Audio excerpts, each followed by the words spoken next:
తులసి కోట నీదిలే మెట్టినింటి పూజకి. మౌనవ్రతం ఉపవాసం చల్లంగా చూడు తల్లి. జియా పాన్పూరి తింటా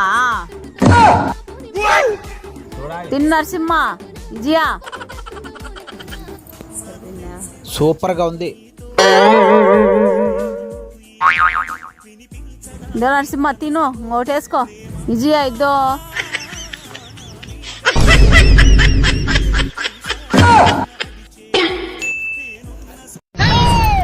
వీళ్ళు కావాలని నా మౌనవ్రతం పొగటాలని చూస్తాను. నరసింహ ఈరోజు విజయాకు అదృష్టం లేదు తినేదానికి. కావాలా వద్దా విజయ? తిని జియా ఒకటే. వీళ్ళ వల్ల మౌనవ్రతంలే ఉపవాసంలే పాత్ర లేదా నుంచి పాత్ర లేదా నుంచి పోండి. వీళ్ళ వల్ల మౌనవ్రతంలే ఉపవాసంలే అన్నీ పోయినాయి. టేస్ట్ బాగుందే.